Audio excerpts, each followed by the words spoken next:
Hello guys, andito kami ngayon sa Jardine Nueva Vizcaya, Nagkipamanit. Bago yan, gulatin natin ang dalawa.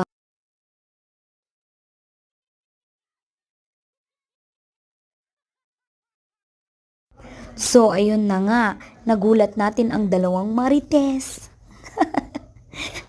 Yun na nga, naglukat na kon iti karabasa. Siyempre, ilok mi deta inti kare-kare, kin, agpakbet ka na anti marites. Tatno adati si dain mi ti pang malim. Sa idikwan, iniwa-iwa mi di ilaok iti pansiton. O, yan yung auntie ko. Gumawa siya ng puto. Sarap ng puto niya. Tapos yan na nga, kiniwar-kiwar na nga niya. Tapos, siyempre ilaok yan sa pansit.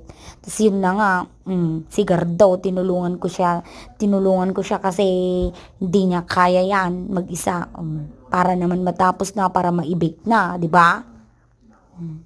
Tapos yan na nga, nung pagkatapos naming binalatan yung kamoting kahoy na yan, binidyo ko yung auntie ko na dalawa, nagkikiwar. Ay hindi, yung lula ko pala, tas yung auntie ko nagkikiwar sila. Tapos nung nalpas na yon, di naggadgad na ako ng kamoting kahoy.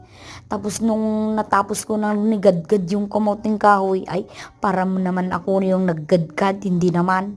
O sina ko na yung wrapper na yan at makapagbalot na din ng lumpiang Shanghai. Siyempre may natira dyan, di pinangbalot ko na din sa dynamite.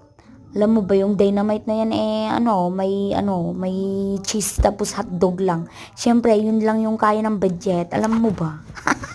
Tapos nung tinignan ko na yung lola ko at yung auntie ko, nag-decorate na sila.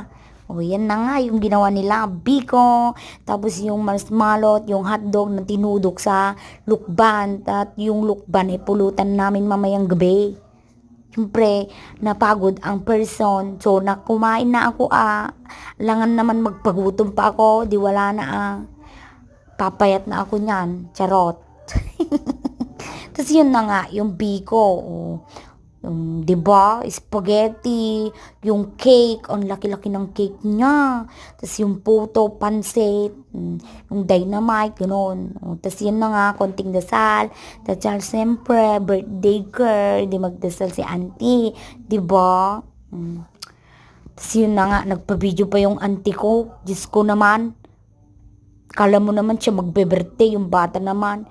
Okay, bye. Thank you sa panonood.